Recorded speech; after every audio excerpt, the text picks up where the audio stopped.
Mtapata kila kitu kuri. Hata 3. Hadi 3. Hadi acha 3 mimi nikatu nitalala hapa. Hakuna shida basari mtapata. Ni mwashika sura. Lakini ujue hiyo ni ni mwashika sura mama Precious na Precious. Lakini ni fair. Hakuna shida. Tumeenda hadi mguu. Hello. Yes. Sel told you I'll come back.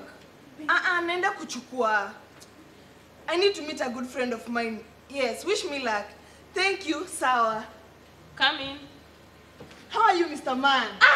A very good friend of mine. Tell me, How are you? it has been a long time since you disappeared and then you have come back. Now I've appeared. You have now appeared. Yes.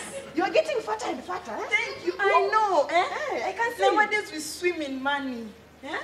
Money is toilet paper. As you have talked of money, look at me now. I, the deputy boss. I knew you The will make office it is in not life. like mine. I knew you will make it in life. Actually, making in life is mine.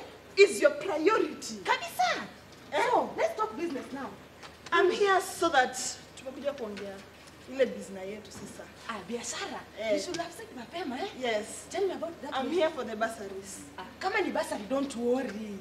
Basari nitakushughulikia. Yes. Nilikuwa ndani haiwezi kuwa shida kwako. Mbona ikuwe shida kwangu? Itakuwaje shida? Unajua pesa na pesa zinanusiananga vizuri. Si ndio? Unajua tena hapo kwa basari, hapo ndo tunakulia, hapo ndo vitambi zinakuja. Hapo ndio vitambi zinamea. I'm telling you, mwili yangu ijengwi na simiti. Ni pesa inajengwa na nikikunusia na nusia pesa.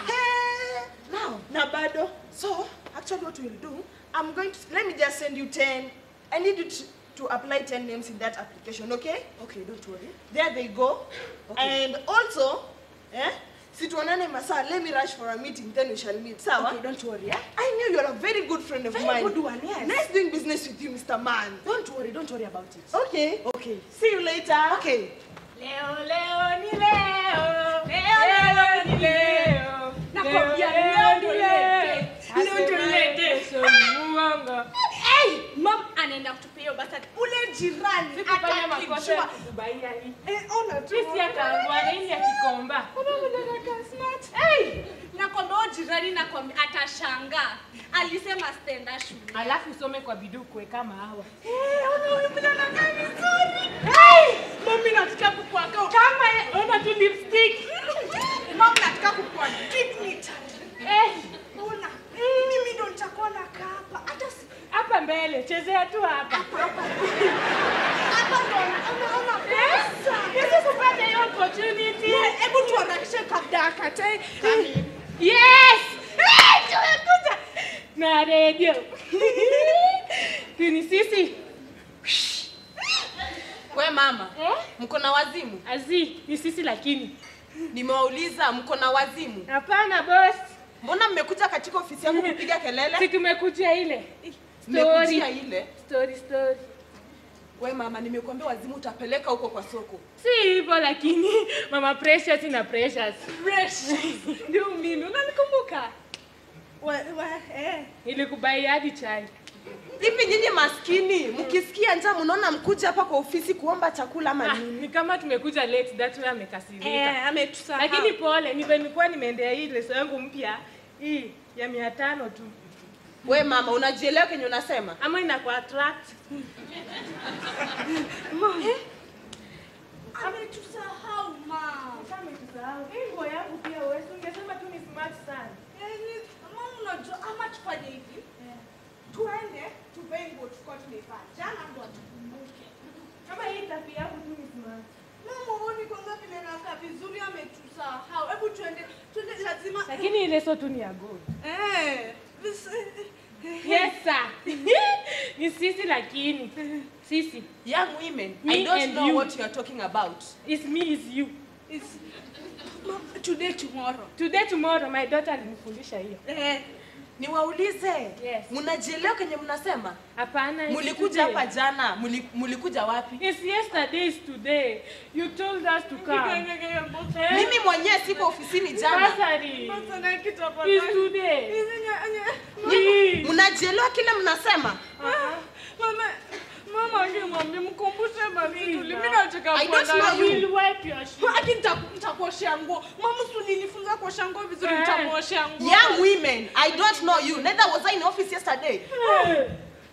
Mom, ati Vitu vichenja. lakini today tomorrow today. Mom, imagine amekucall young women. Hey! Amenicall young women. Wewe tu amekucall young women. Young women, huku nifundisha hiyo. Kaki, mom si tulikuwa hapa jana. But he told us to come back today. And this is what he said. Wananchi, kwa vile mheshimiwa hayuko karibu, ametumanisha habari niwaambie kuwa atawashughulikia kesho asubuhi na mapema. Amewashika sura na nyinyi ndio mtakuwa wa kwanza kushughulikiwa. Mwende nyumbani salama. Hey, in less than 24 hours, the story has changed. God, see me. See us. Help us, God. Please. Au maskini wanapenda kuja kwa ofisi za watu matajiri kama sisi kusumbua tu. Watajua mimi ndio deputy. Nakwambia I'm going to take you to a good friend of mine. Cute. Handsome. Bongo bestie. Si unajua mambo yangu hayajawahi fail. Ai. Kuja nikwambie kitu. Make sure you behave. Si unajua na Friday. Wewe na mimi, si ndio? Sawa tuende. Come in. How are you? I can see here you are. Yes. Tell me. I'm here with my good friend Christine. Christine, naona leo mama kutembea na mali safi. Habari Christine. Hey, inafaa uko ukitembea na mali safi kama hawa. Hey, Christine. Sasa juu hiyo story, juu umetembea na mali safi kama huyu, ulikuwa unataka 10 na kuongeza another 20 more. Don't worry about it, Unajua, napenda watu wa kunijali kama hawa wananibebea mali safi. You know, I will sort you, don't worry, 20 of them, Don't worry about it, Yes. You see, this is business that you should know. So, thank you, Christine. Hi, Christine. Christine. Christine. Bye, Christine. Utapata. Lakini sasa yeye kama mpenye anataka.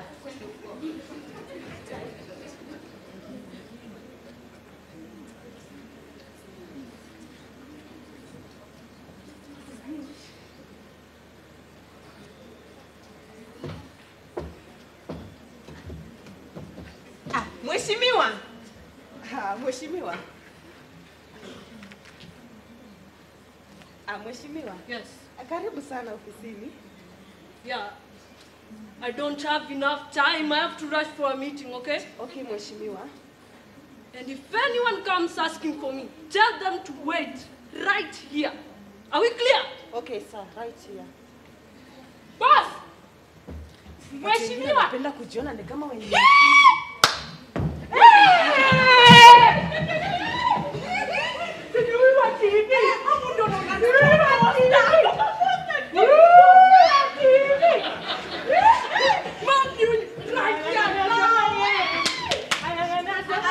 Mheshimiwa amechoka anaenda nyumbani. Mheshimiwa anaenda nyumbani. Mheshimiwa anaenda nyumbani. What's going on here?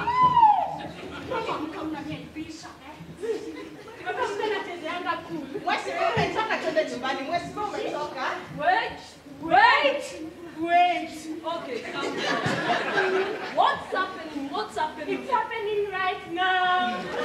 Mheshimiwa amechoka. Yes. Mheshimiwa, what's happening? Daddy! What? Daddy! But no one was looking for me. That's what I heard from you, huh? Actually, Mheshimiwa, no one looked for you. Yeah.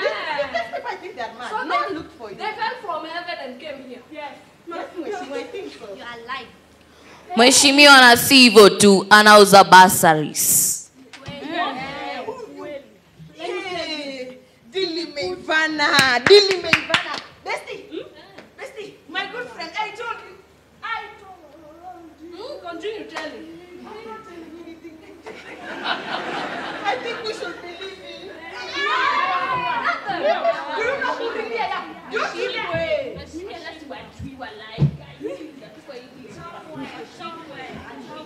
Siwezi kubali kushikwa. Will you join them down here right now?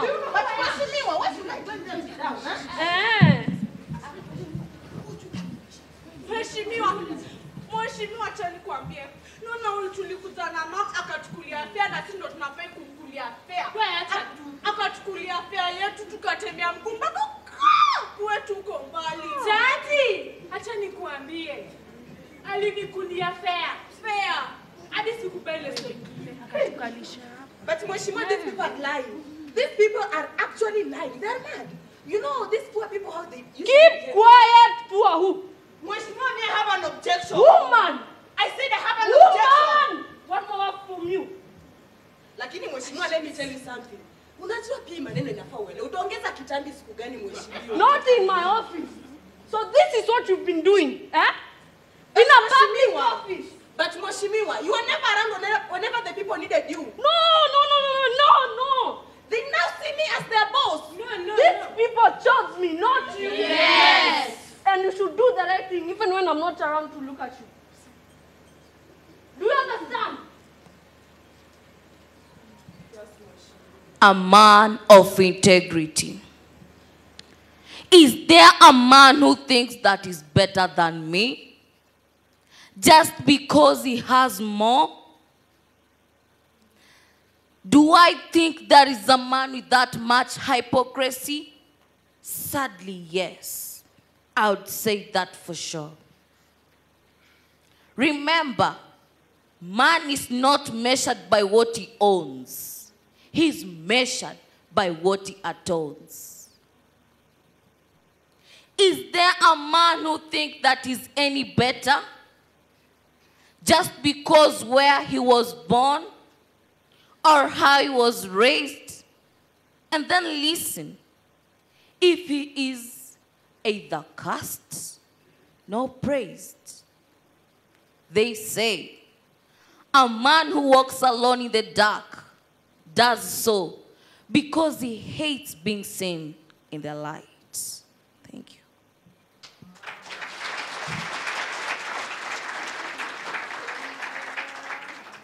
Naipenda, nachukia ufisadi, waharibu nchi yetu, tuangamize ufisadi. Together as one, let us uphold integrity. The deputy boss, Embakasi Girls, please.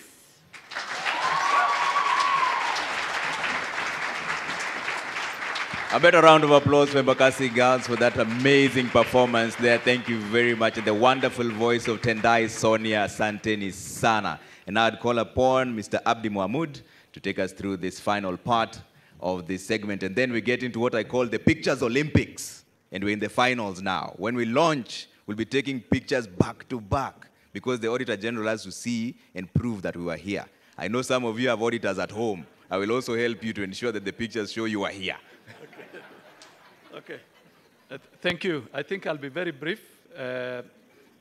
Now I want to invite the CEO of EACC, Mr. Twalib Mbarak, and I'll hand over the program to him to continue from here. So please join me in welcoming the CEO of EACC.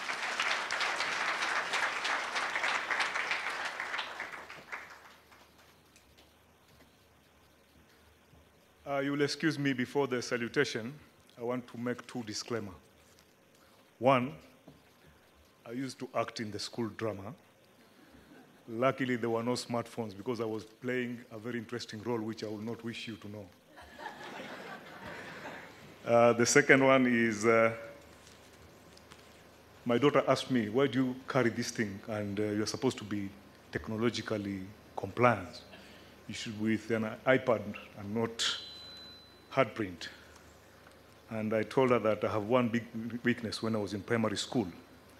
Every time I used to play football, when I come back, my geometry set has been stolen. I lose a pen. So I have that phobia of carrying this gadget. I think that I'll lose them. I'm better off with this because it is here. When you want to snatch it, I can feel it. The chief guest, Honorable Musalia Mudavadi, Prime Cabinet Secretary.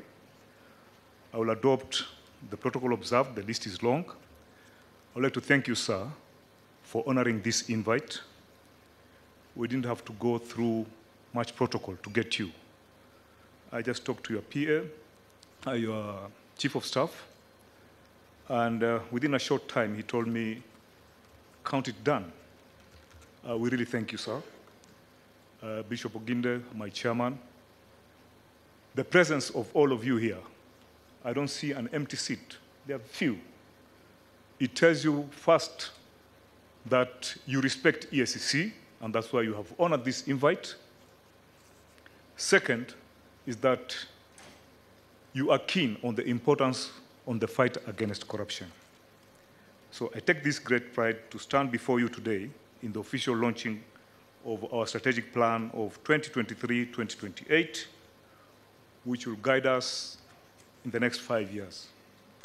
We have spent adequate time in the formulation of this plan, giving ourselves space where we interacted with all stakeholders so that our children will have a future.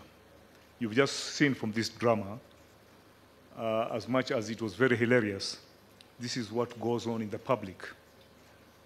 If it is a birth certificate, if it is police extortion at the roadblocks, somebody told me that corruption is an invisible crime because you don't see the giver and the taker. And I corrected him. I told him in the developing country, it is a visible crime because you are stopped by the policeman extorting in front of everybody. You go for a birth certificate, you are told it's not available. You go for these services, you are told the printer is not working. You go to all kinds of manners. So in the developing country, corruption is a visible crime.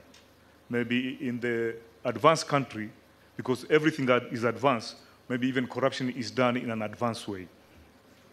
So we held numerous consultations, and people presented their views, where we want to go, where we were, where we are right now, and where we are coming from, and where we want to be.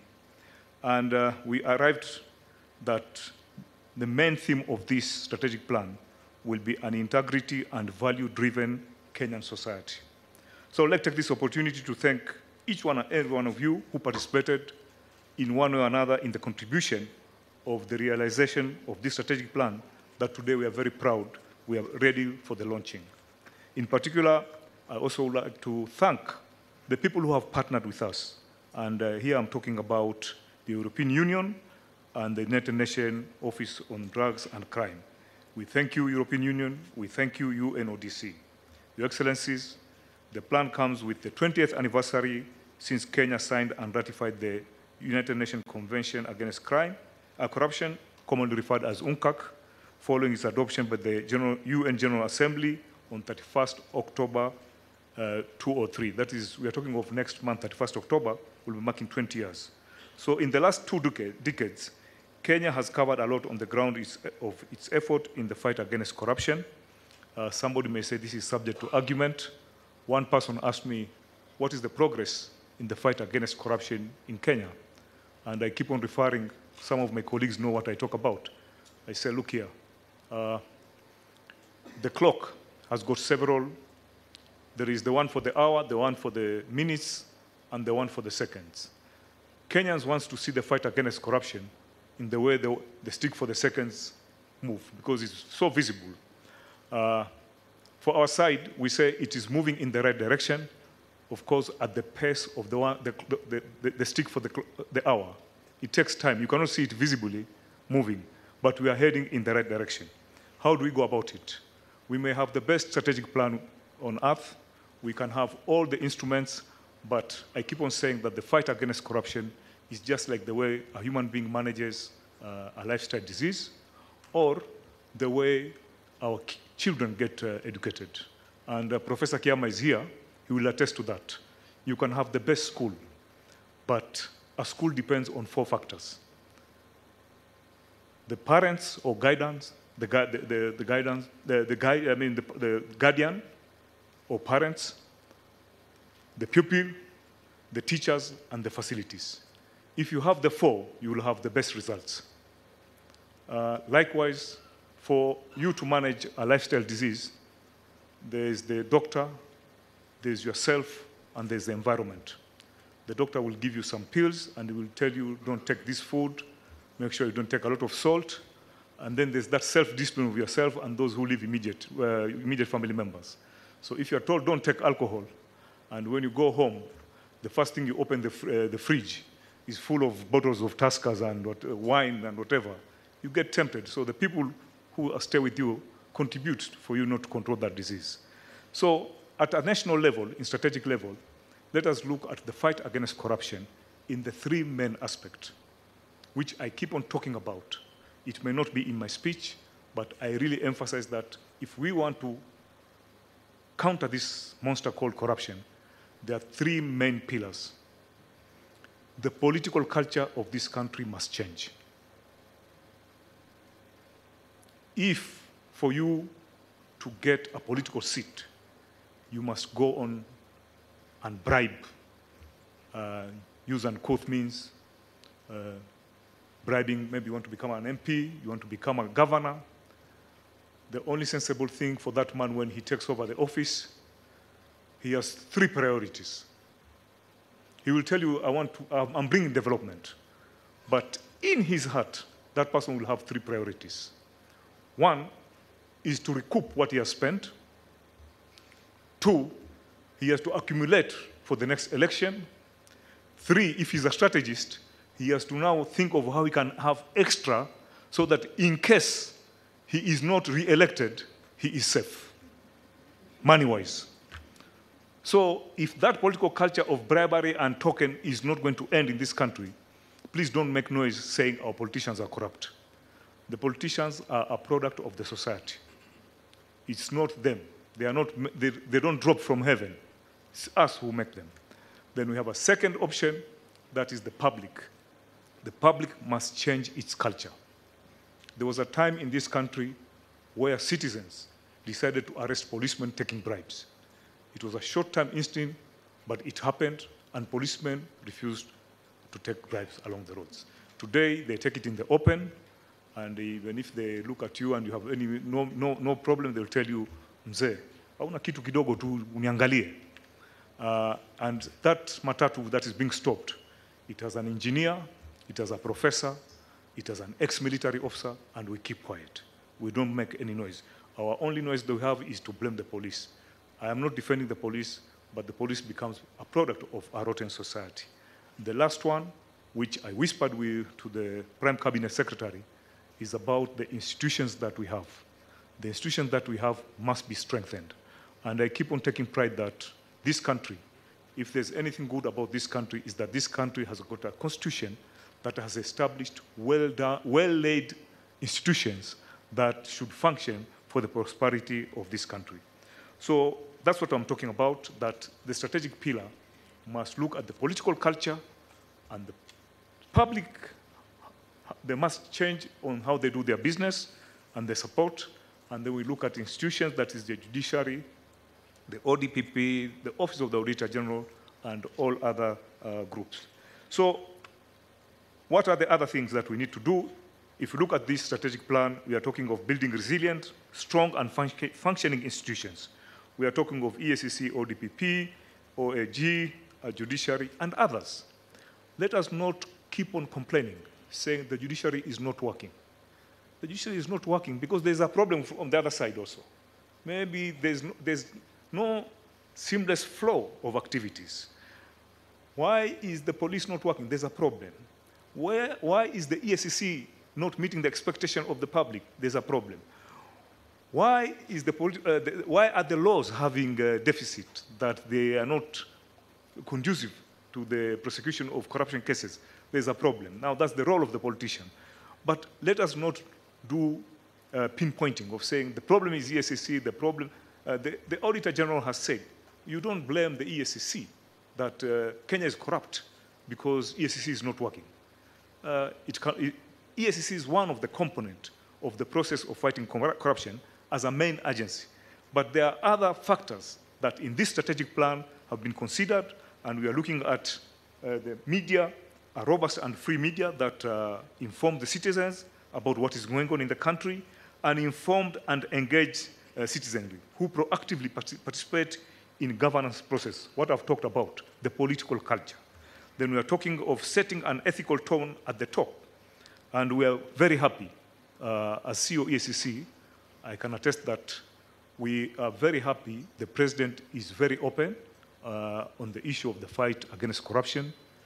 Yesterday, I witnessed the swearing of the DPP. I was with our chairman, the Prime Cabinet Secretary was there, and the president talked of nothing but telling the DPP, you have to work with the other agency to address this problem called corruption. In the entire speech, he was talking about corruption, corruption, corruption. And you can see that he is very serious. On the issue of milestone, as a result of that close collaboration and cooperation and coordination among our judicial system and the public, I think there is an improvement. 30 years ago, in such a function, you will never invite a judge to come and participate in such a function. Because at that time, judiciary, they were clinging on one vocabulary, independence. We are independent. We cannot interact with anyone. Those days, where the only source of news was KBC, I think all those judges those days, I never saw them in my life. They used to be called Justice, I don't know, Moira, Justice what. I think the only lucky people are those guys maybe who share the same church with those guys. Maybe on Sunday they will see them. But some of us, especially those who are non-Muslim, I don't think we saw those judges. Unless you are a culprit, maybe you are there to be fried, you'll see him. But most of us never saw those people. We used to read their names in the newspaper. Today, here we are.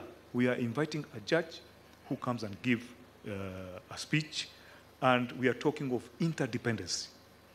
Very, very important. We are, through the NCAJ, we can interact with the Chief Justice and tell her about our problems, and you can see she is reacting to them. So the progress is not about the destination. One never finishes a progress is continuous, just like in life. When you are young, you want to be in secondary school. When in secondary school, you want to go to university. When you go to university, I want to become an architect. When you become an architect, now you want to say, no, I'm not building small houses. I want big houses so that I can live a lot. You know, I'm trying to ridicule my chairman. You know, he's an architect by profession. So it goes on like that in life. There is nothing like we have stopped. Life continues. So this is a process that it will continue. After 5 years, we'll look at it, where did we go wrong? And they say that in a strategic plan, if you can achieve 50%, that's an A, because it's very difficult to achieve 100%. So as we launch the new strategic plan, we intend to talk about leveraging on technology. Technology reduces corruption a lot. And we want to design effective corruption prevention programs. Prevention is very, very important, and that is why the Prevention Department of EACC go and do system reviews. But then we want to also amend the law that when we give prescription, we should be given powers to make sure that those organizations or departments or ministries implement our recommendation. If they fail, we can take punitive action against them.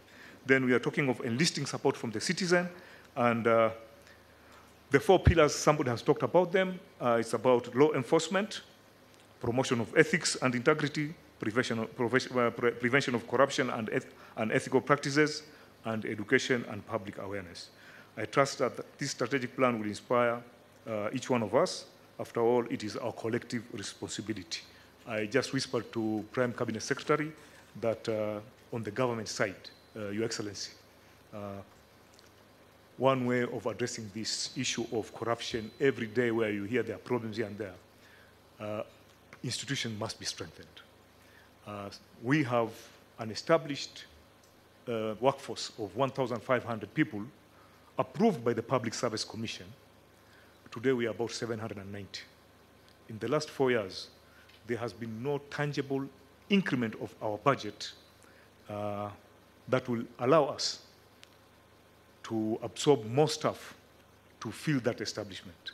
And this establishment goes concurrently with the strategic plan. So if that establishment is not realized, you get punctured in your strategic plan when it comes to your implementation.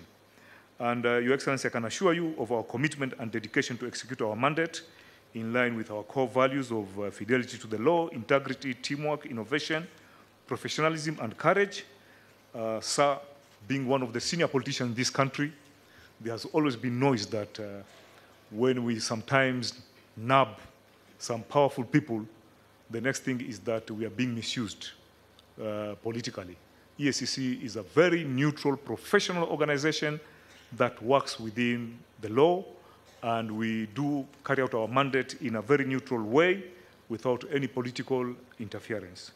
With these remarks, let me invite our chairman, Bishop David Oginde, to make his remarks, and thereafter invite the chief guest in order to give his keynote address. Thank you very much.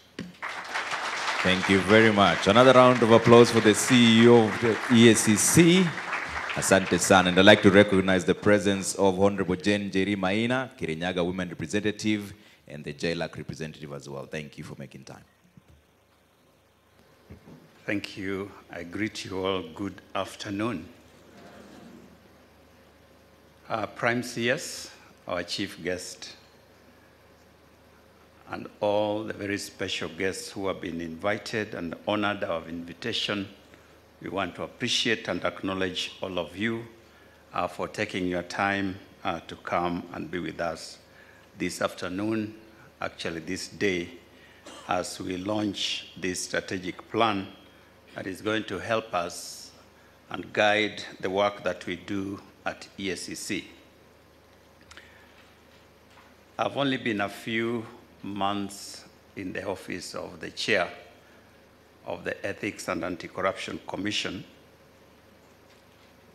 and it has been a great learning experience as I come face to face with that which has been called by many names. My predecessor said it was a cancer. At one time, during President Kibaki's time, while he was still Archbishop, he called on the president to declare corruption a national disaster so that it could be dealt with without the law. That is out of the frustration of the things that were happening, some of which continue to happen. As I've been in this space for the last few months, 4 to be specific, almost to the date, I have made some observations, some that have been very troubling, because I have wondered why as a society, as a country, we sing about corruption every day, but we don't seem to want to do anything about it. And I realized that in my own assessment, which is not scientific, there are drivers of corruption in this nation. The first one is impunity, a word that Kenyans have given great prominence because we talk about it all the time.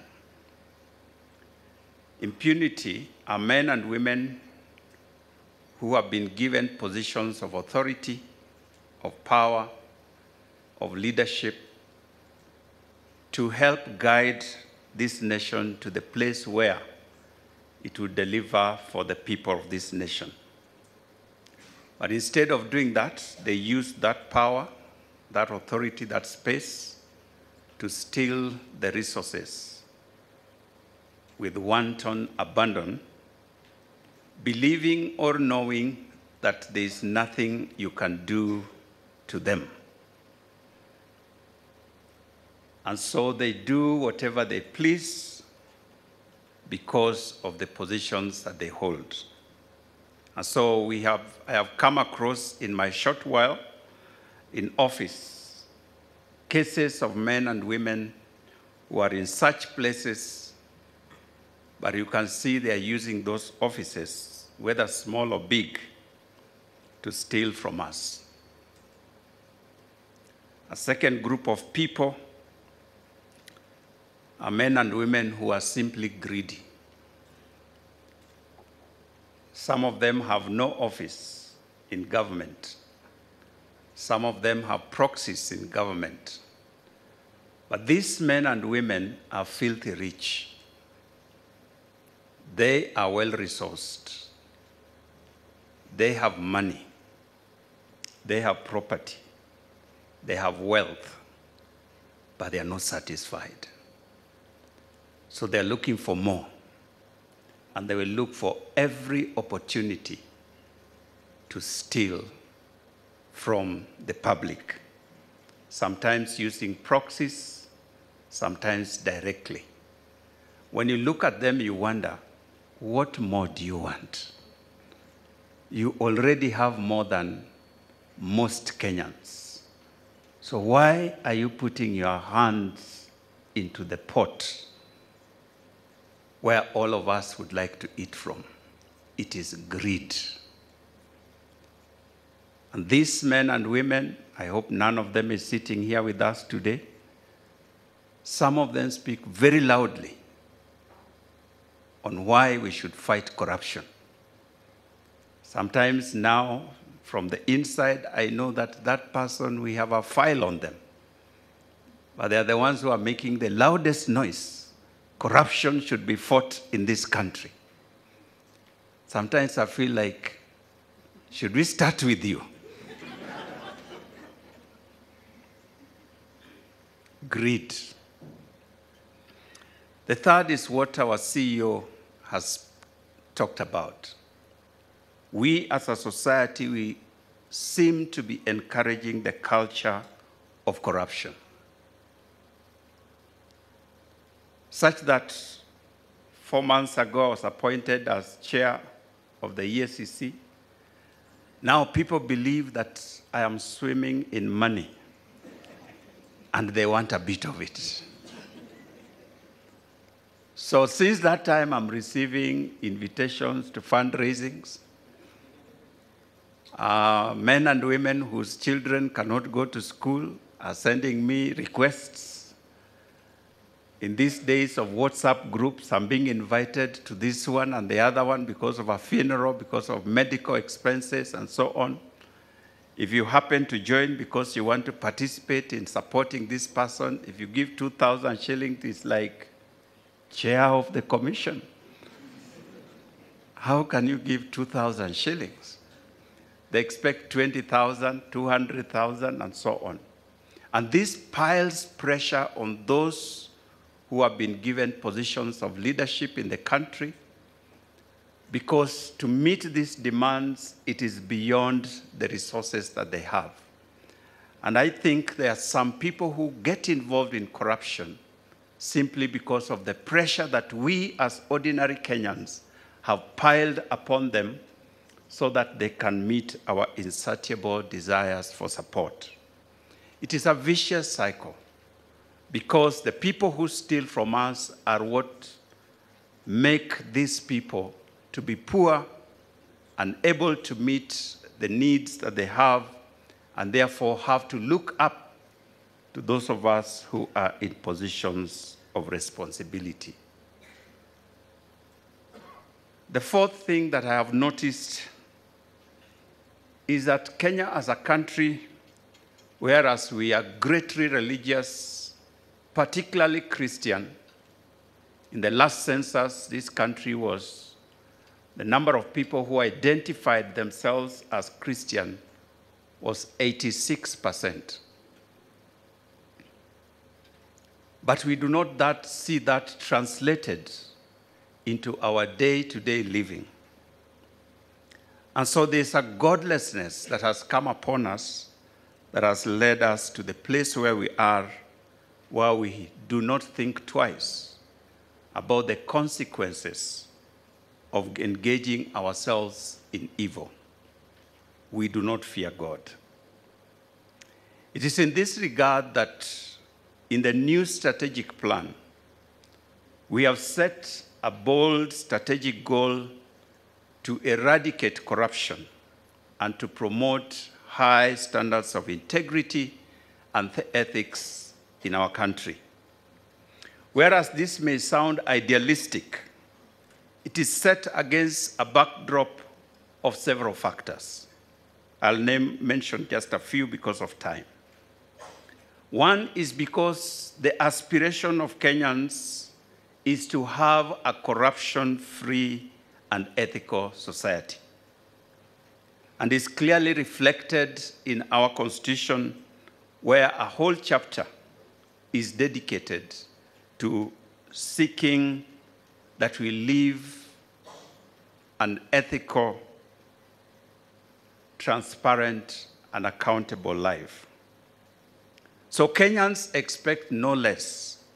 And we who have been given this responsibility in EACC, we want to take up that challenge and want to do our best to get rid of corruption from this country. That's why our goal, strategic goal, is to eradicate, not just reduce corruption. It may take a while. Like CEO has said, it moves like the hand of the clock, the hour hand of the clock, but the hour hand of the clock moves, even if you don't see it moving. And eventually, the evening tide will come, and then the dawn will arise in this country. Secondly, our experience in asset recovery and forfeiture of unexplained wealth has yielded very positive results, placing Kenya as a global model in the recovery of unexplained wealth. Several countries are now beginning to come to benchmark with us on how we have conducted and succeeded in this particular area. We want to build on these gains to make corruption totally unprofitable. So if you steal our resources, we are going to come for it and take it back to the public where it belongs. We are devising ways and means of ensuring that that happens, whether you are the highest placed or you are low down there. The renewed commitment, number 3, to tackle corruption, especially by the President and his team, creates an opportunity for the Commission to enhance its efforts to prevent corruption and promote accountability and good governance in the national and county governments. We want to ride on that wave as EACC to turn tables on the corrupt of this nation. And so within the constraints of our low capacity that has been mentioned, Bwana CS, we want to, as a commission, to focus our attention and prioritize high-impact cases for greater service delivery. We are going to build on this strategy to ensure that the commission does much and achieves much with the little that we have, but we are praying that your office, together with the government, will remember us as the cake is being shared so that we can get enough resources to do the work that we need to do.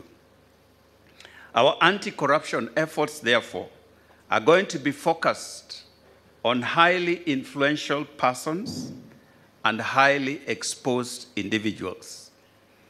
We are going to go for those people who have used their offices or who are using their offices to steal Kenyans' resources. We are going to go for those people who are sometimes considered as small fish.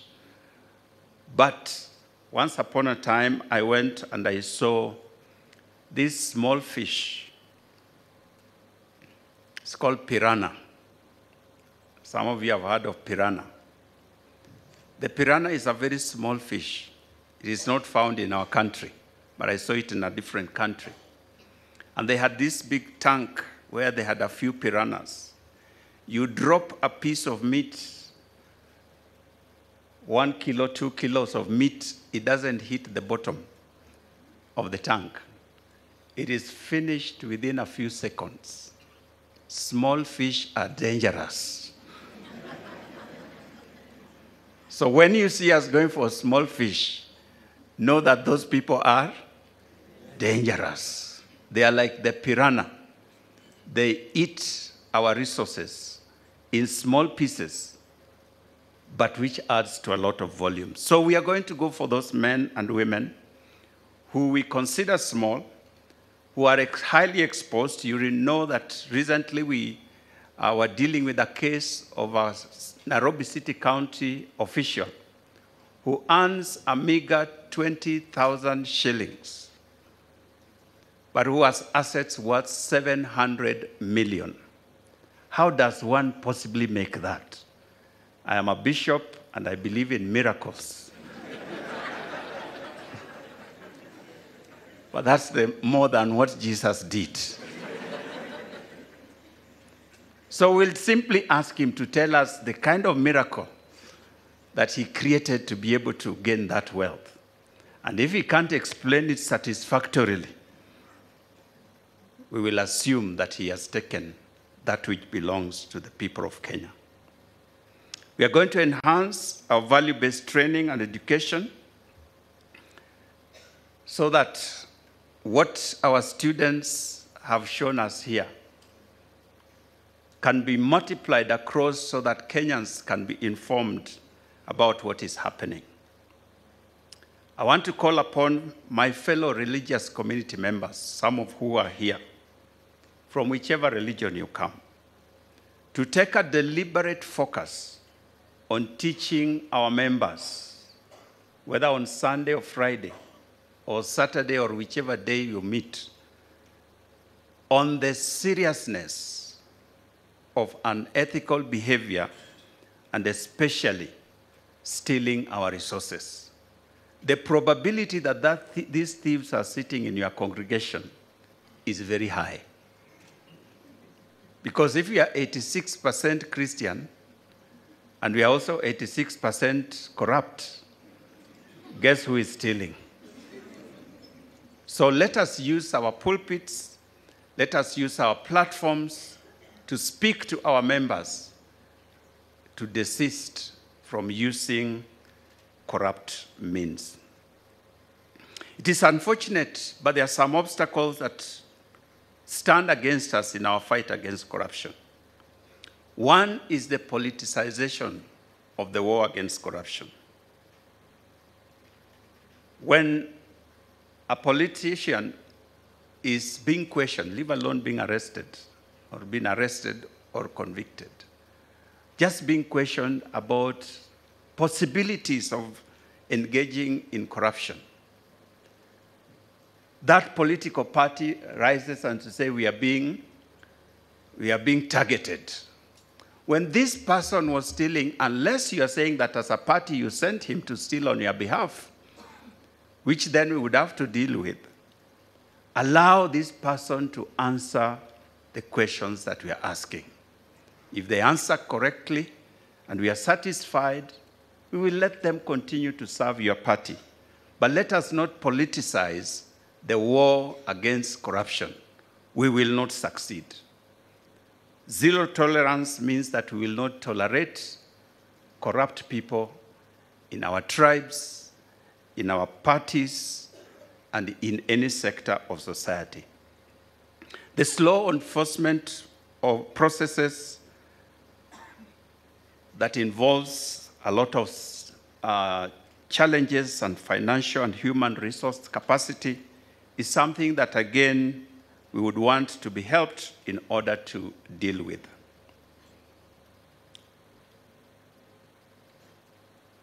Lack of understanding of the impact of corruption by citizens needs to be brought, especially by our media, to just educate people on the connection between corruption and the challenges we face as a country. This is something I've said for a very long time, because we don't seem to see that connection. I was doing a quick arithmetic the other day, and I found that 1 billion shillings, if you are spending 100,000 shillings per day, 1 billion shillings, PCS, it will take you 30 years to finish it. finish 1 billion shillings. 100,000 per day without fail. You wake up, you have to think of what do I do with 100,000. It will take you 30 years to finish. That money can employ 1,000 graduates, earning 30,000 per month for 1 year. 1,000 people earning 30,000 shillings for a whole year, they'll be paid. How many graduates do we have that are employed? But the thieves of Kenya don't steal 1 billion. They don't steal 2 billion. They don't steal 5 billion. Where I am sitting, I'm seeing thieves stealing 80 billion, 60 billion, 40 billion. What does a person want to do with the money? That money can employ all these people.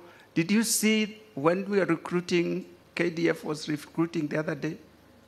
It was like a crusade. It shows you the level of unemployment in this country. That money that we still can employ those guys for a very long time.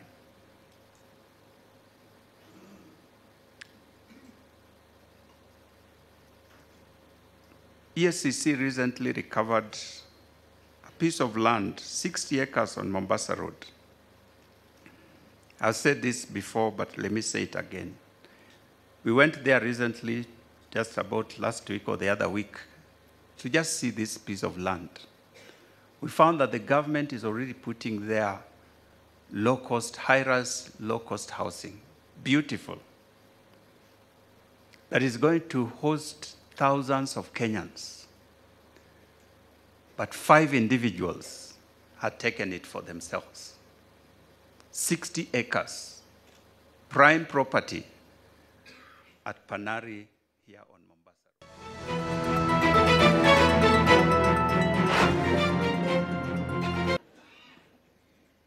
Every little thing we have to call upon you, isn't it? You are really enjoying yourself.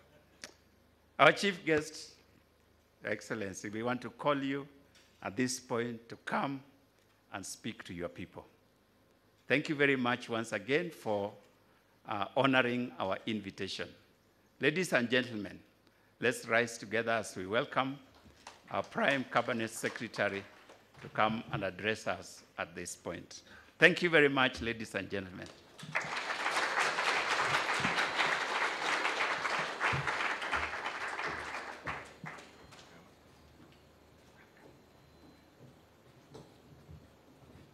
Thank you. Please be seated.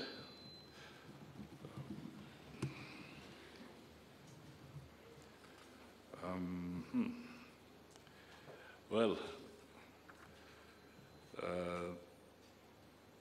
the chairman of the EACC, Dr. David Oginde, and the commissioners, the CEO, Twalib Mbarak, the Auditor General, development partners of the EACC, members of parliament and chairpersons of parliamentary committees who are present here, representatives of county governments, the principal secretaries present, chief officers of state corporations, the judiciary, distinguished ladies and gentlemen, good afternoon.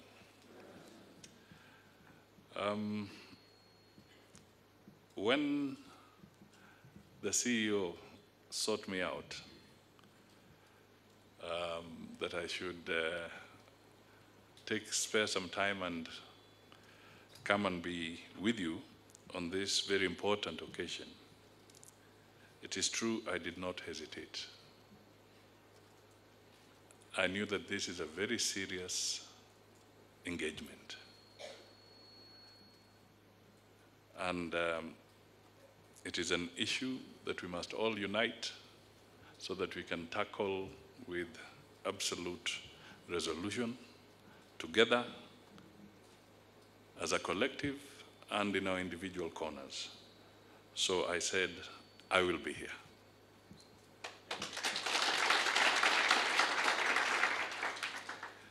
Ordinarily, cabinet sessions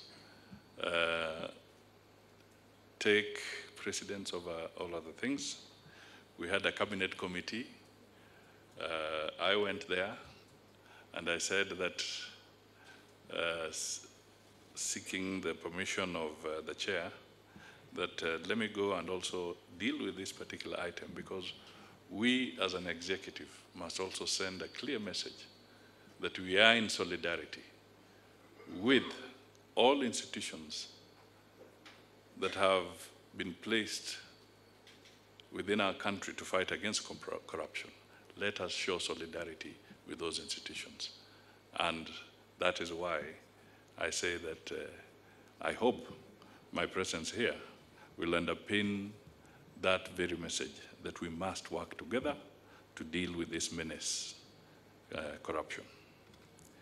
Mr. Chairman, at the end of the day, please allow me, because this matter is so serious, after I've made my formal remarks, I may want to share one or two experiences that perhaps will be useful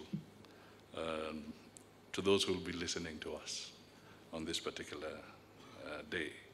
So, ladies and gentlemen, the launch of the Ethics and Anti-Corruption Commission Strategic Plan 2023-2028 is a submission that the EACC is an important pillar for good governance, leadership, and integrity in our country. As you are aware, we have less than 7 years remaining to the expiry of the Vision 2030, which promised to provide high-quality life to citizens. This realization moved the Kenya Kwanza administration to prosecuting the innovative bottom-up transformation agenda, which backstops the current fourth medium-term plan of 2023-2027.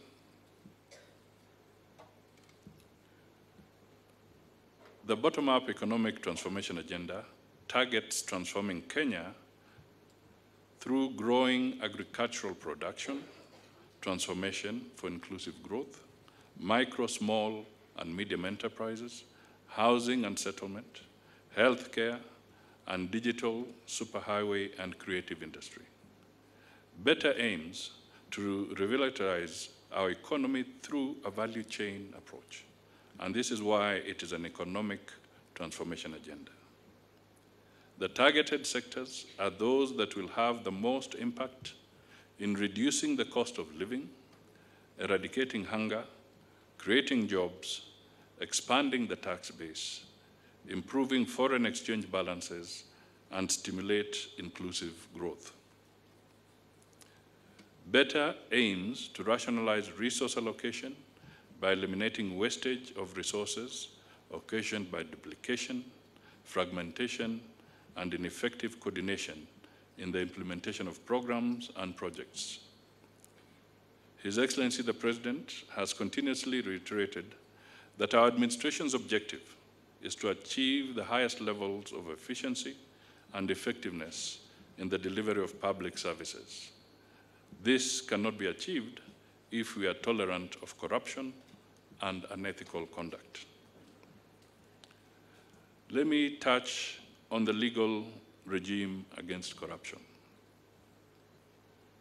The Leadership and Integrity Act provides that a state officer or a public officer shall not allow personal interests to conflict with and override their official duties.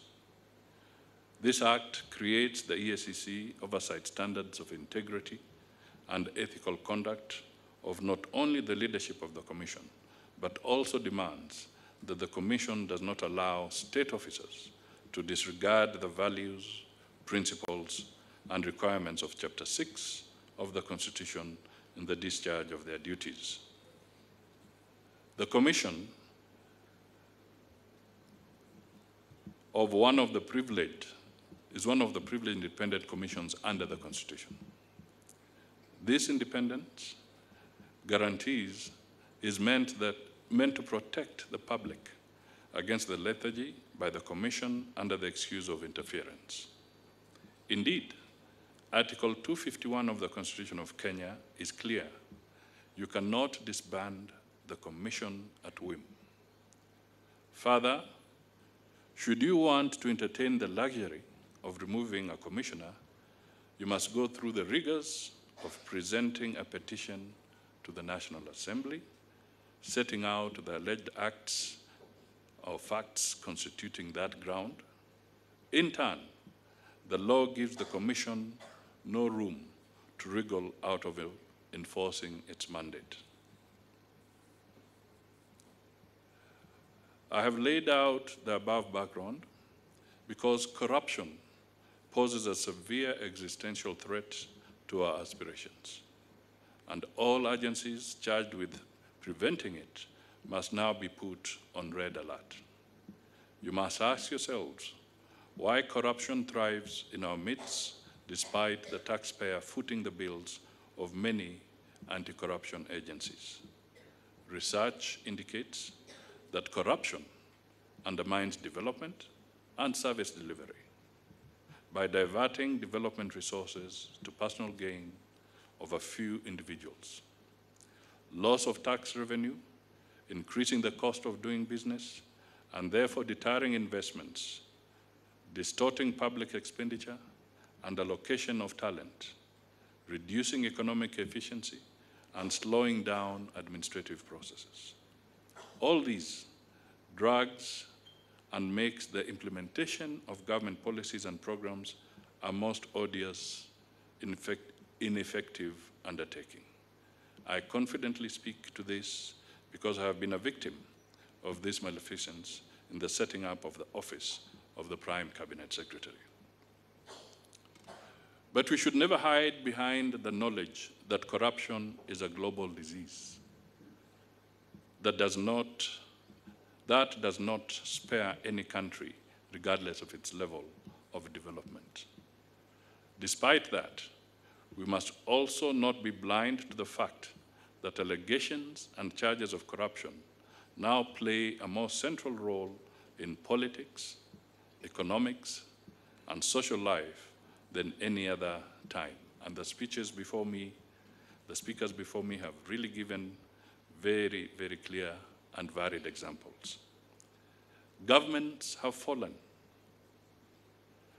The careers of world-renowned public figures ruined, and the reputations of well-respected organizations and business firms badly tarnished on account of corruption. This reality should give us the courage and urgency to act decisively to end corruption. I agree with the previous speakers. The war against corruption must be wholesome.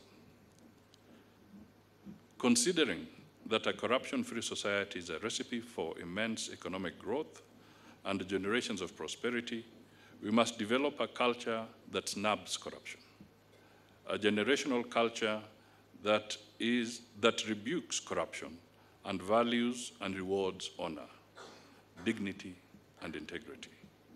Yes, we may pass as many laws as we want regarding corruption, but societal values cannot be legislated.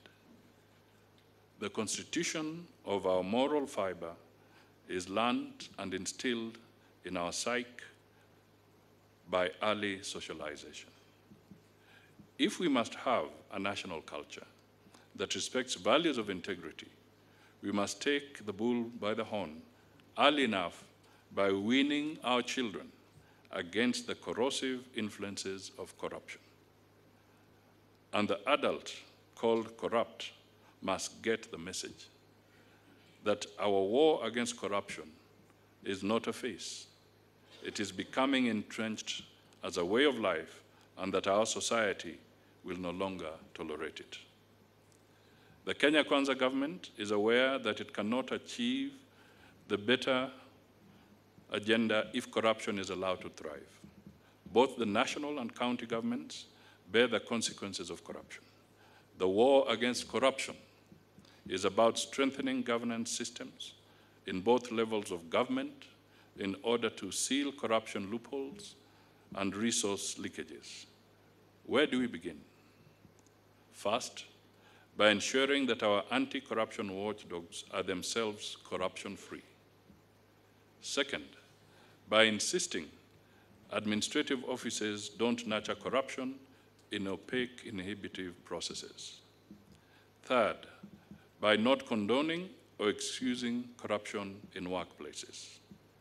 Fourth, accepting the war against corruption cannot be won by one institution alone, and breaking silos between agencies and requiring individual and collective all hands on deck. So let's just look a little more at the role of anti-corruption institutions. The EACC must therefore provide leadership.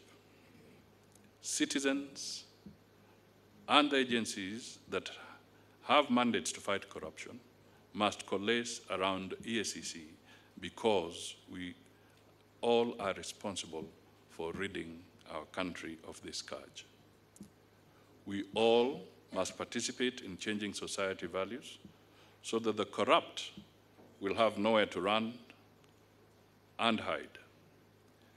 If our citizens espouse values that are consistent with honor, dignity, and integrity, the resolve will inevitably filter to those who serve citizens in government.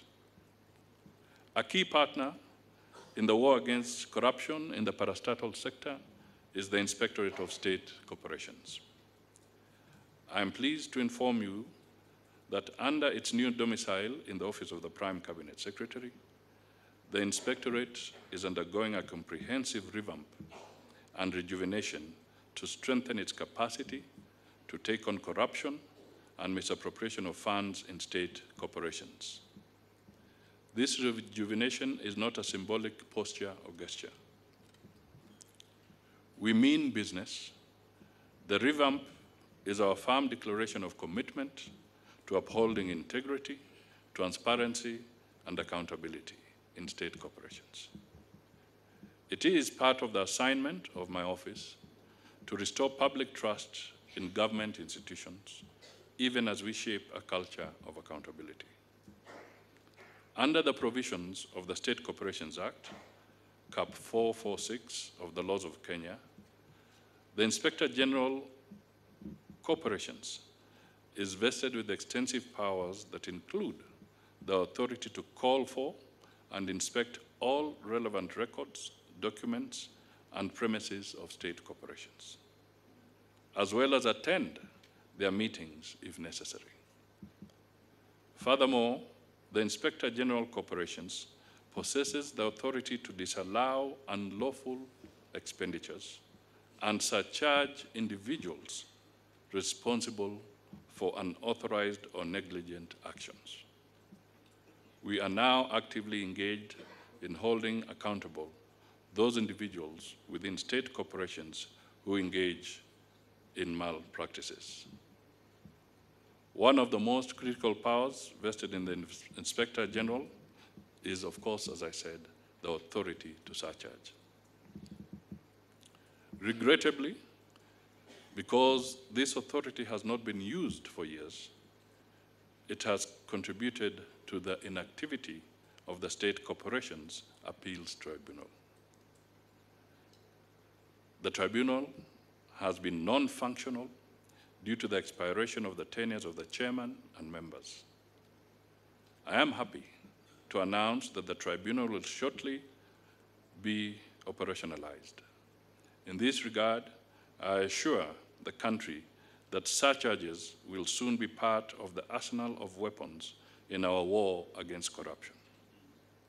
It is therefore vital that the EACC and the Inspector General Corporations develop close cooperation. Corruption knows no artificial boundaries that we create. In fact, corruption exploits these silos to thrive. To ensure that every facet of our government operates with the highest standards of ethics and integrity, teams must relentlessly collaborate for our collective success. When I emphasize collaboration, it extends beyond the partnership between EACC and the Inspectorate. Several other public institutions hold pivotal roles in the war against corruption. For instance, the Office of the Auditor General consistently reports misappropriation of public funds. Going forward, its recommendations should command serious attention. We must rethink the value of authentication the Parliament brings to such glaring reports of misappropriation of public resources, other than the risk of purgative due to the inaudited time it takes and prohibition on anti-corruption agencies to institute changes. Equally important is the judiciary. And with its authority to expedite hearings of corruption-related cases and ensure swift justice.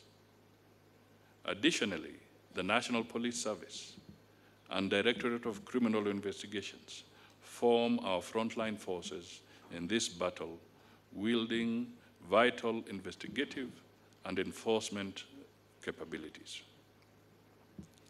The Office of the Director of Public Prosecution assumes the crucial role of prosecution. I urge the newly appointed Director of Public Prosecutions to embark on this responsibility with zeal, recognizing that the promptness and quality of prosecutions wield a direct impact in our pursuit of justice and purgation of corruption. In fact, I just want to confirm that I did witness his swearing in with the chair and the CEO, amongst others. The Assets Recovery Agency and the Financial Reporting Center equally have a crucial role in identifying assets procured by illicit funds and tracking proceeds of crime. It is imperative that those who think they will benefit from the incongruency of these agencies to profit from corruption understand that there is no gains to be had from the theft of public funds. Our colleagues in Parliament, the elected representatives of citizens, also have crucial roles to play. The Public Investments Committee plays a pivotal role in scrutinizing reports and financial accounts related to public investments. Working closely with the Auditor General, this committee can unveil inefficiencies and irregularities that may raise suspicions of corruption. Additionally, the Public Accounts Committee, responsible for reviewing accounts, detailing the allocation of funds for public expenses, also plays a significant part in identifying potential malpractices. If we all work together, judiciously and expeditiously, we shall stem the tide of incidences of corruption. I just want to emphasize that we must always remember that those two committees of Parliament are reserved for the opposition. Public accounts, public investments. That is the preserve of the opposition. Therefore, if we do not have an opposition, we are killing those institutions and contributing to the spreading of corruption.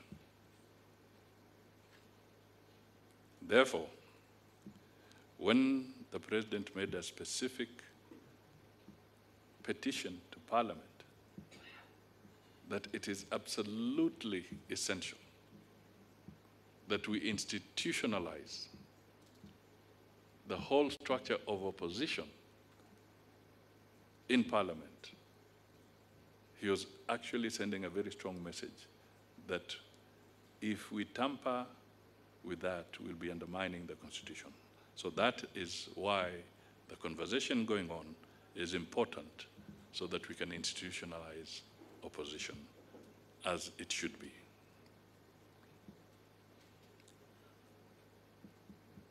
Let me touch on a couple of bills.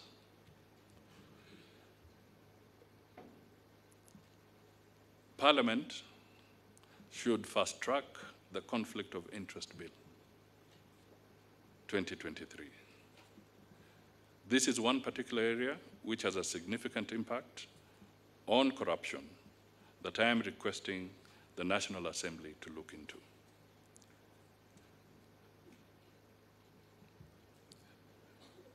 This is the Conflict of Interest Bill 2023, which was approved by the Cabinet on the 28th of February 2023 and subsequently transmitted to the August House. The bill seeks to provide a framework for the management of conflict of interest on the part of state and public officers arising from the discharge of their official duties. It introduces strong legal safeguards against real, apparent, or potential conflict between the private interests of public servants on one hand and the public interests and their official duties on the other hand. Once enacted into law, it would mark the end of the era where public servants would subordinate their official duties to the private commercial interests. And the young people here gave a very apt demonstration of what this is all about. The bill has undergone its first reading before the National Assembly and is in the pipeline for the second reading. I humbly request that the House fast tracks this. There are also some retrogressive bills. As I talk of that conflict of interest bill, let me also highlight that there are two bills currently before the National Assembly which raise significant concerns in the ongoing battle against corruption. Both of those bills are titled the Anti-Corruption and Economic Crimes Amendment Bill 2023. One is proposed by Honorable Peter Kaluma, and the other 6 amendments presented by Honorable Geoffrey Ruku. These bills, if passed and enacted into law, have the potential to reverse the progress achieved in the fight against corruption. Honorable Kaluma's bill aims to amend the Anti-Corruption Economic Crimes Act of 2023 by removing the provision disqualifying individuals convicted of corruption or economic crimes from holding public office. On the other hand, Ruku's bill seeks to decriminalize certain aspects of public procurement, property disposal, contract tendering, fund management, and expenditure. If these proposed amendments are accepted, they will open the door for individuals with corruption histories to hold public office and offer significant leniency to those inclined toward corrupt practices within the public sector. This is not to say I do not respect the independence of our government's branches. I recognize the substantial interdependence among them. Therefore, I kindly request the 2 members of Parliament to consider withdrawing their bills. We must remember that we can only defeat corruption if we stand together in unity of purpose and effort.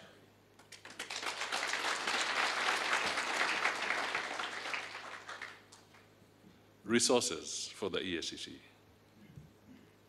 The government of His Excellency the President, William Ruto, has made it clear that all ministries, departments, and agencies have a responsibility to ensure they rid corruption in their midst.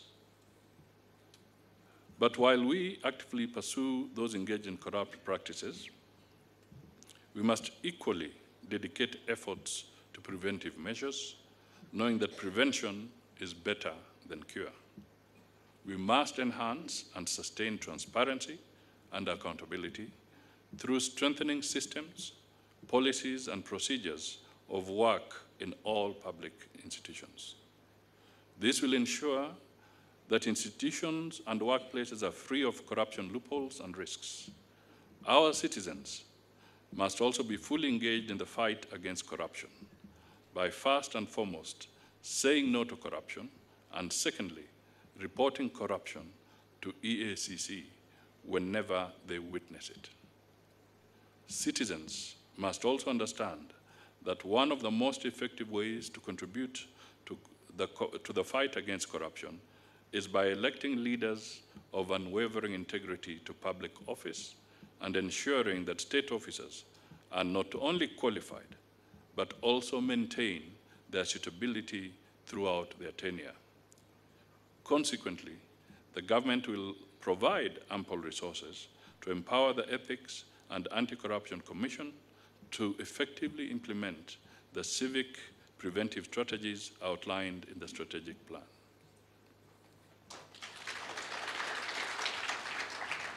And I've looked at the numbers. I'm fully aware that these institutions require more resources. To members of the Fourth Estate, I want to emphasize the interlocking role you play in the ongoing battle against corruption. Unless you choose to abscond, you are the watchdogs of the society.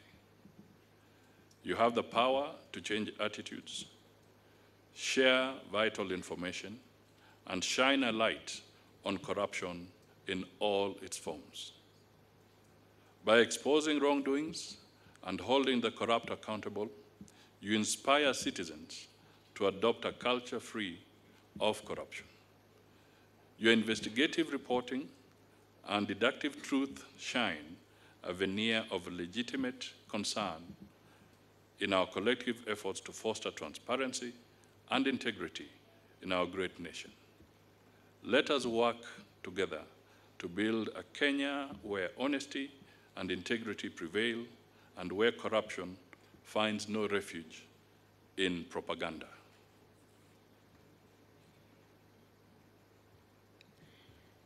I wish at this stage to recognize the partnership of the Kenya government with the UN bodies involved and support in the support against the fight of corruption. The United Nations Office on Drugs and Crime has been particularly active in this endeavor, and Mr. Welsh spoke about that briefly. The United Nations Convention Against Corruption provides a global legal framework to stop corruption.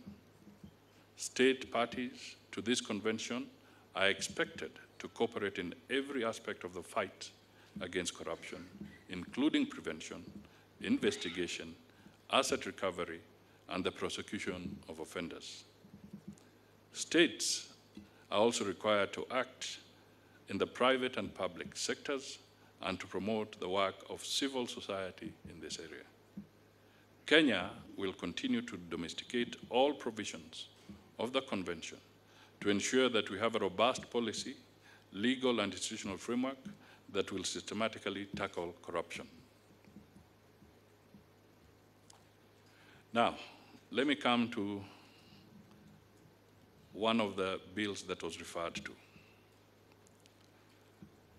A recent addition to our legal framework in the ongoing battle against corruption is the Anti-Money Laundering and Combating of Terrorism Financing Laws Amendment Act of 2023, which received the President's assent on September 1st, 2023.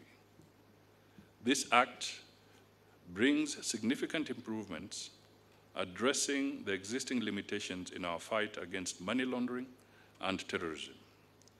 One notable change is the grant of operational independence to the Financial Reporting Center and the Capital Markets Authority. which has been empowered to enforce compliance with anti-money laundering and terrorism financing laws and proliferation financing regulations among its licenses. Similarly, the Insurance Regulatory Authority has been granted the authority to ensure that its licensees adhere to these critical laws. Furthermore, the Central Bank of Kenya has been entrusted with the responsibility of supervising financial institutions and agents affiliated with reporting institutions. Additionally, the Amendment Act incorporates the laundering of proceeds from corruption under the definition of economic crimes. In this war, the importance of planning and setting targets and achieving those targets cannot be underestimated. The Chinese philosopher Confucius once said, "In all things, success depends on previous preparation. And without such previous preparation, there is sure to be failure."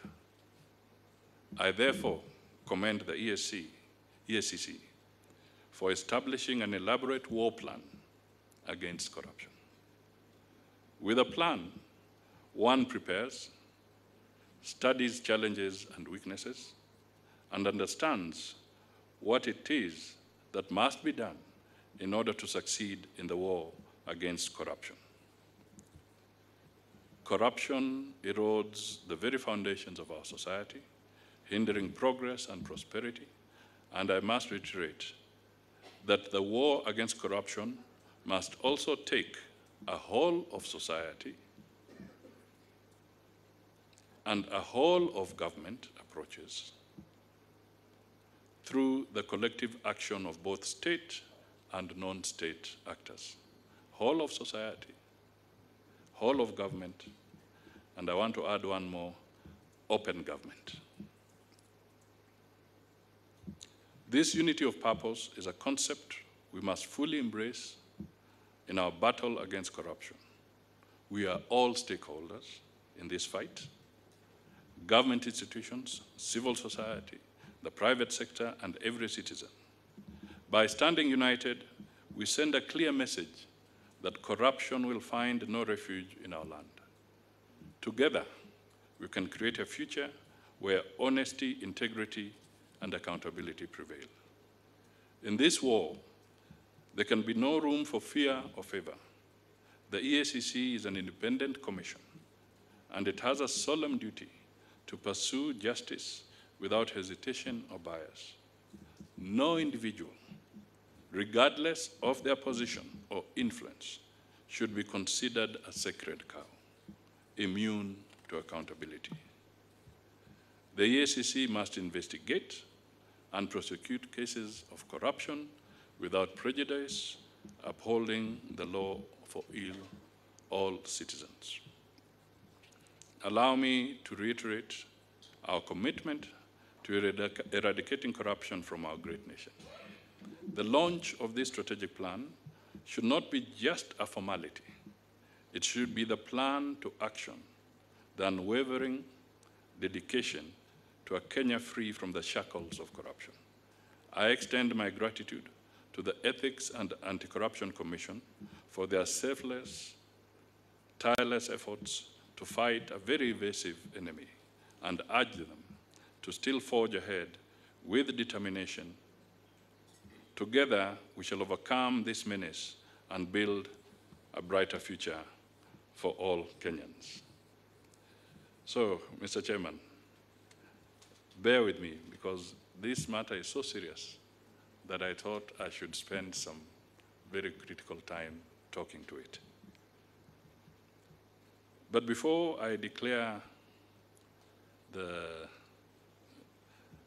plan officially launched, let me just perhaps recap a little bit of history behind the Ethics and Anti-Corruption Commission, something that is not usually in the domain of the public per se.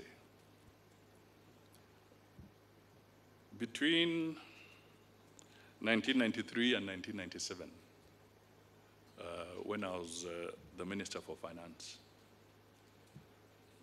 We were having serious challenges as a country because we didn't have a framework to fight corruption, as it were.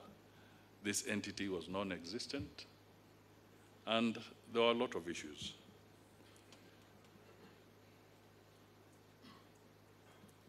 The journey to get to where you are as EACC started actually with a conversation in the Treasury with our development partners, the IMF, the World Bank. We started this conversation and we started figuring out how can we intensify the war against corruption. And that was the beginning of the conversation of what was called CASA, which mutated into what we have here. And the initial blocks of building this legislation were actually was a strong conversation that was taking place in the Treasury building when I was there. And at that time, we roped in the Solicitor General, who was Justice Ringera, and the AG. And that was the beginning of the building of the blocks of what has today become the EACC. And why did I say I wanted to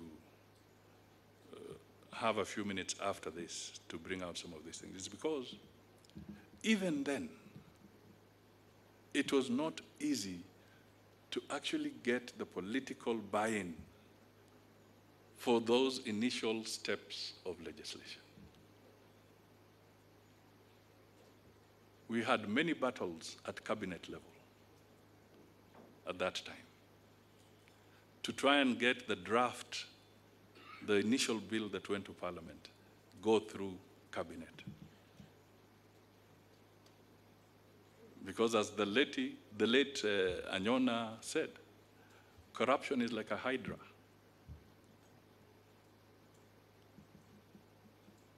So the challenges you're going through just confirm that to get the structure and to get it right, when it means fighting against corruption, is a process. It is not an overnight issue. It is a process, and you must keep pounding at it. We must keep on putting our extra hours in there in order to deal with this menace. So that is a bit of the history around it. Maybe one day, when there's no pressure, I can share a little more. But it was quite a journey. I do agree with you that we must not politicize the war against corruption. And nobody is immune, and no institution is immune, and no nation is immune. We have had in Europe the conversation around questions for money, where Parliament has been roped in. Our county assemblies are not immune. Our legislature is not immune.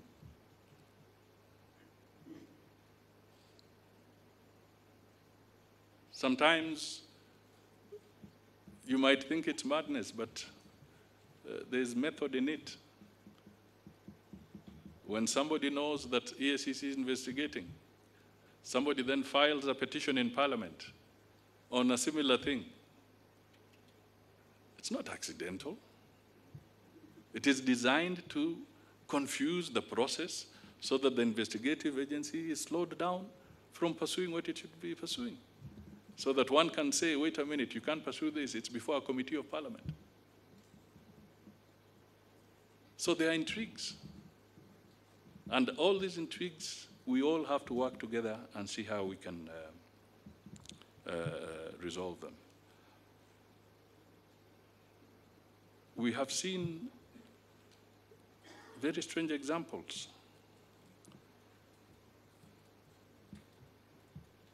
The courage at which some people, you can enter an airport,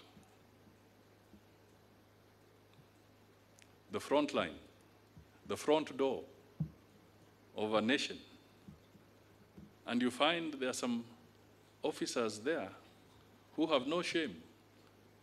They solicit openly at the front door. And they are in uniform. Some have even had the courage to go and make sure that they tamper with the CCTVs so that even when these transactions are taking place, there's no record. That is how far impunity has gotten in some of our public institutions. So we have a major thing to do, to fight. And for politicians like myself, and I now speak as a very personal level, let us stop politicizing this. I've had my experience with the EACC. I've visited, I've written my statements. But if you have not done anything wrong, then you should not worry. Because these people are professional. They'll do their job. If you have nothing to worry about, you'll go home. If you have something to worry about, then I can't help you. Neither can they help you. So these are the realities. But we should not say that because these institutions are there, we should try and throw mud at them. Because once you're in public office, invariably, you become a potential candidate at one time or the other for an explanation or the other. And if you've not done anything wrong, you should not worry. If you follow procedure, if you have followed the law, if you have operated within the rules, then you have nothing to worry about. So these are the things that we need to push out. And I can say confidently that even when I was having my escapades with the EACC, or my sojourn with them, I was not in government. I had ceased being in government. So I was called, you honor the summons, you go there, you explain yourself, and you move on. Now, why do I say that? I say that so that people can move away from the notion of saying that I am politically targeted. If I was politically targeted during the Kibaki government, maybe I would have been incarcerated. But they were doing their job, and the late Kibaki did not interfere with the process. We went through it, and I walked away after due process. That's why I said it is so important for me to come here, because I can stand in front of you with my head high, saying that let us follow the law.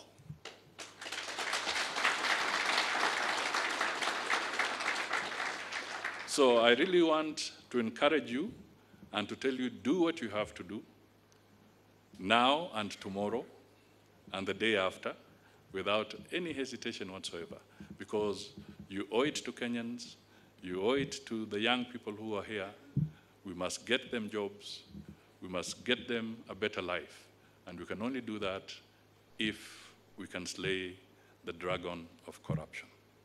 Thank you, and with those many remarks, may I now declare the EACC Strategic Plan of 2023-2028 officially launched. Asanteni sana. Thank you very much. Another round of applause for His Excellency Dr. Musalia Mudavadi. Asante sana. Now we get to the session which is my favorite, the Pictures Olympics. And His Excellency, you'll indulge me on this because you are our starring. Okay. So you're the one who will smile all through. Let me call upon the chairperson of the EACC to walk to my left. All right, that's where the launch is happening. The CEO to walk to my left as well. The Auditor General, Nancy Gadungu, to walk to my left as well. Prepare the pair of scissors there. This is sort of like parenting. There's a lot of clapping, there's a lot of moving. You know, as a parent, you know when there's silence from the children's room, that's when you worry. But when there's chaos, you're happy. When they're silent, you'll find them washing your laptop. You're so defeated that the only thing you tell them is you've used too much soap. Move to the side, Tafadhali, chair. Yes, right there, right where the scissors are. And then His Excellency, I'd also request you to walk down. And then DJ, stand by. The rest of the audience will help me count from 5 to 1, okay? Loudly, because we want chairman to see you are happy they are launching the strategic plan. You don't want him saying, that lady or gentleman was not too happy, bring me his file. And then when your file gets there, you're trying to get anticipatory bail. Justice Esther Maina also says you're not too happy when the launch was being done, bail denied. So kindly, stay with me, count from 5, all right, as soon as they have the pair of scissors. All right, ladies and gentlemen from the press, I hope you have your best pictures. In God we trust. Everybody else, you bring pictures, videos, and verifiable evidence. All right, in 5, 4, 3, 2, 1. A round of applause for that strategic plan being launched now, 2023. Yes. Fantastic. Thank you very much. DJ. I told you there's going to be a lot of chaos now and clapping. Asanteni sana. All right, hold. The first book. DJ, shikilia. All right, the first book is being handed over by Chair of EACC and CEO to the chief guest. Kindly ensure that there's a frontal view for the members of the press so that we have that evidence documented here as part of the stakeholders. Another round of applause as that happens. Thank you very, very much. The next book will be handed over from the chief guest, Honorable Musalia Mudavadi, to the CPA Nancy Gadungu. All right? Again, another round of applause for that as we see evidence being done. Thank you very, very much. Next in line is Honorable Justice Esther Maina, presiding judge. All right? Yes, a round of applause for her. She goes up. Asante sana. She will also receive that book. Remember, you can also download it from the www.eacc.go.ke. A round of applause for her. She receives a copy.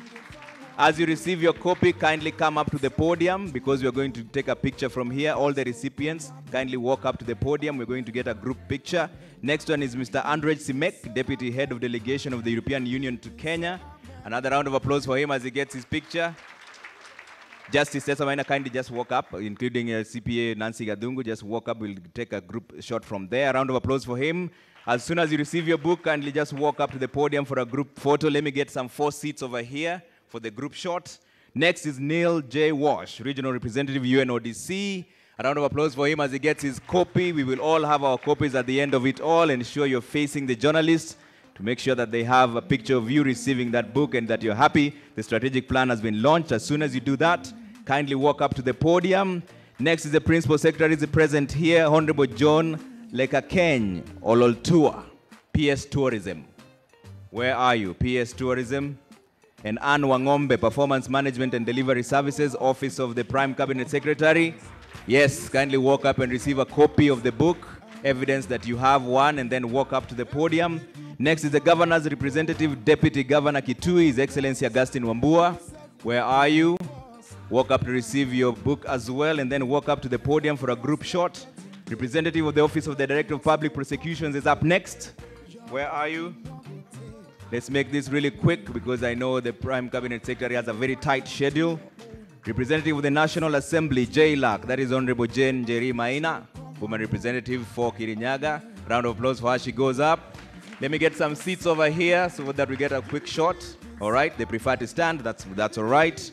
And then walk up to the podium. Thank you very, very much. All right. Thank you very much. So then I'll request the chief guest, EACC Chair and EACC CEO to move up to the podium for a quick group shot. I'll request my fellow journalists to come to this side and get that group shot as well. Like we mentioned, in God we trust. Everybody else, you must have evidence. Yes, there you go. Chairman said he believes in miracles, but some miracles are not possible. This one we want to make sure it is there, all right? Ensure you have the perfect shot for this. The first picture is going to have the chief guests, the recipients, plus EACC CEO and chair. That is the first picture. Stand by, EACC commissioners. You're coming up next, all right? Thank you very much. Where is the EACC commissioners to join the team? EACC commissioners. EACC commissioners, tafadhali. Asante sana. Also just join the team. All right. There. Yes, you can step forward, at the back. Yes, ensure you have the perfect shot. All right. All right. Requesting for a balance, you can move to the other side. Yes, there you go. Is that a perfect shot? All smiles. Be happy that the strategic plan is being launched. EACC is watching you very closely. We want to show them support that you're happy that this is happening. And you're not part of the 86% that chairman was talking about. Because they have all our files, all right? Is that done?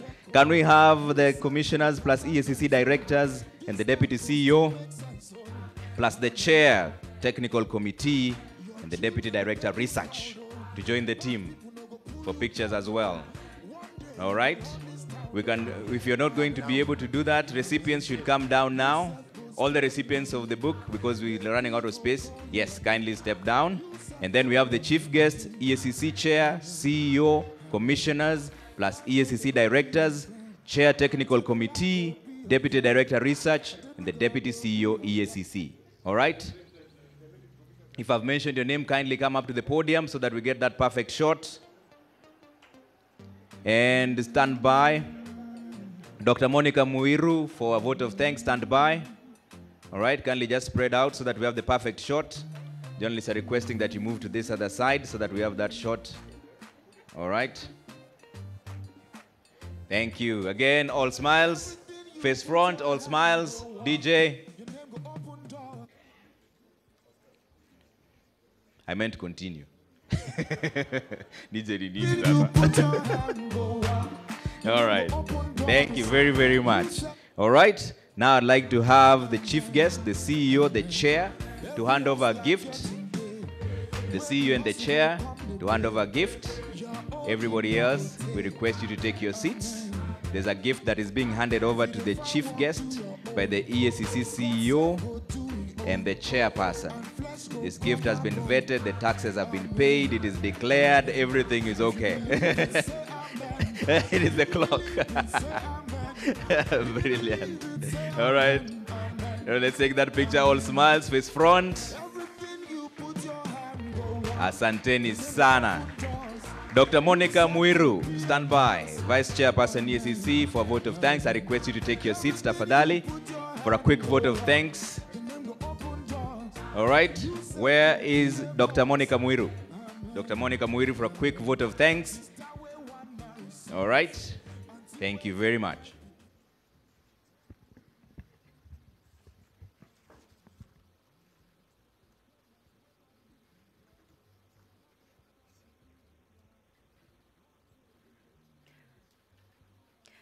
Our chief guest and keynote speaker, Honorable Musalia Mudavadi, Prime Cabinet Secretary of the Republic of Kenya, EACC Chairperson, Bishop Dr. David Oginde, fellow commissioners, allow me to adopt the protocols cited earlier. Before I read my speech, I want to recognize the ambassador of the Kingdom of Saudi Arabia in Kenya, Ambassador Khalid bin Abdul, Mr. Adi Usman, the head of political affairs, Embassy of Indonesia in Kenya, Mr. Mark Houghton, legal attaché at the U.S. ambassador in Kenya. We recognize your presence. It is my distinguished honor and privilege to extend a vote of thanks on behalf of the Ethics and Anti-Corruption Commission, EACC, and I wish to appreciate our chief guest, His Excellency, the Prime Cabinet Secretary, Honorable Musalia Mudavadi, for gracing this event. We don't take it for granted.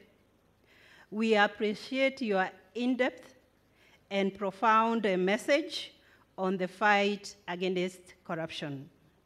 Indeed, deriving from your message, it is clear that the government is committed in the fight against corruption, implementing the strategic plan.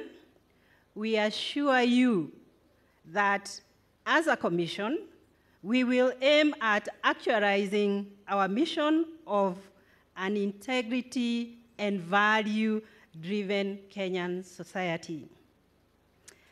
A special recognition goes to the Cabinet Secretary, County Governors, Auditor General, Principal Secretary, High Court Judge, and other dignitaries for joining us and taking time from your busy schedule. Allow me just to mention the following. The Auditor General of Kenya, Ms. Nancy Kadungu, the Presiding Judge of High Court, Corruption and Economic Crime Division, Honorable Lady Justice Esther Maina, and all the dignitaries. Your presence and participation is greatly appreciated. We thank all the development partners, the foreign missions in Kenya, for partnering with us. Specifically, we wish to appreciate the European Union Ambassador to Kenya, Mr. Ginga, Excellency Ambassadors and representatives of foreign missions in Kenya, Regional Representative of United Nations Office on Drugs and Crime in Eastern Africa, Mr. Neil Walsh, the European Union and the UNODC have been valued partners and have played a big part towards the formulation process of the strategic plan 2023-2024 and the current one which we are launching today. Indeed, the constant support is demonstrated of the commitment in the fight against corruption. In a very special way, I wish to thank the EACC chairperson, Mr. David Oginde, and my fellow commissioners for their contribution throughout the formulation process of the strategic plan. I also want to sincerely thank our Chief Executive Officer, Mr. Twalib Barak, and the management team for their involvement throughout the formulation process of the strategic plan and leading in organizing this launch. Indeed, it has been a fruitful event. Thank you very much. We extend our gratitude to all stakeholders, head of agencies, representatives from the executive, parliament, judiciary, attorney general, ministries, civil society, private sector, media, religious organizations, commissions, and independent offices and professional bodies for your contribution into the strategic plan. Thank you very much.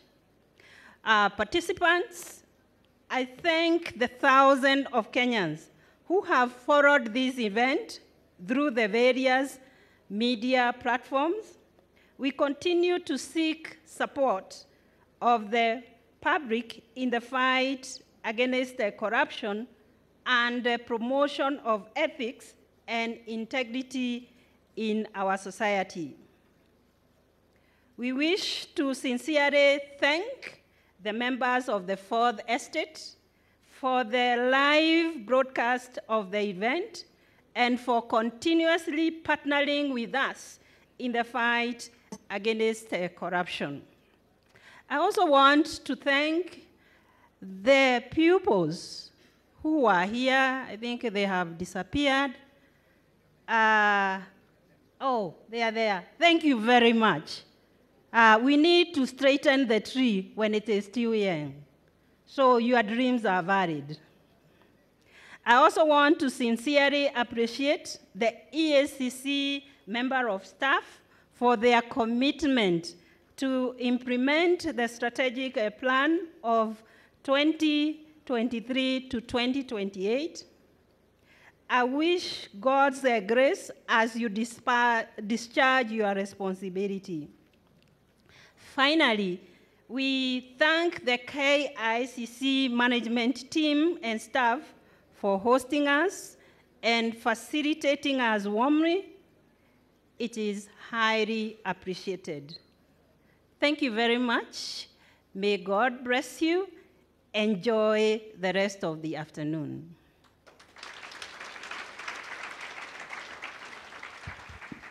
Asante sana, Dr. Monica Muiru. Let's all be upstanding for the national anthem, the EAC anthem, and the integrity anthem. And then after that, we will disperse. But there are some refreshments right outside, so don't go without tasting something. The national anthem.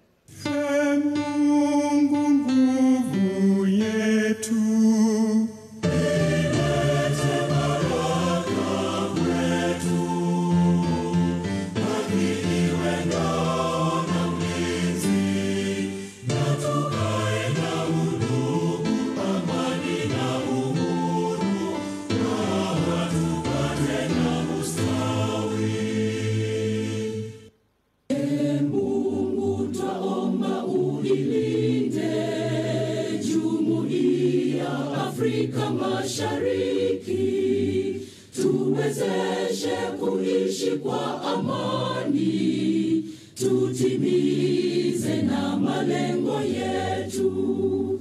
Jumuiya yetu sote tuilinde, tuajibike, tuimarike, umoja wetu ni nguzo yetu, idumu jumuiya yetu.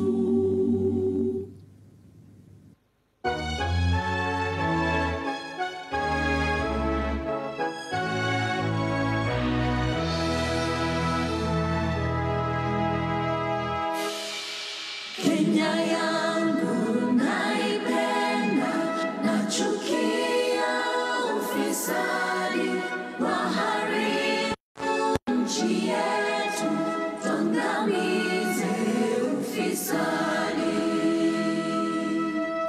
Kenya yangu naupinga ufisadi, bongo mbali, rushwa mbali, tuangamize ufisadi.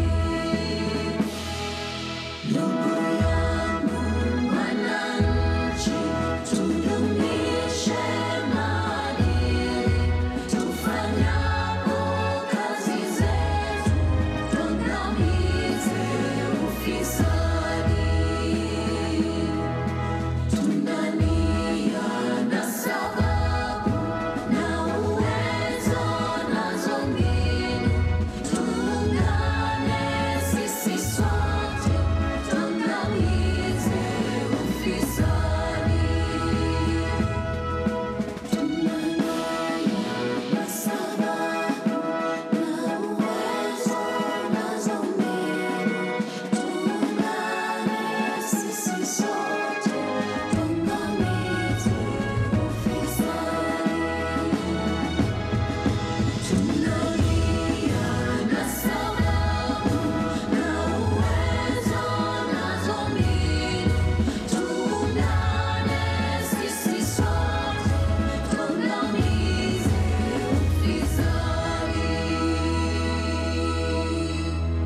you very much. Kindly allow me to release the front row. My name is Trevor Mbija. Everybody else go out there and fight, graft, and be the champion. Asanteni sana. Let me just allow the first team to exit.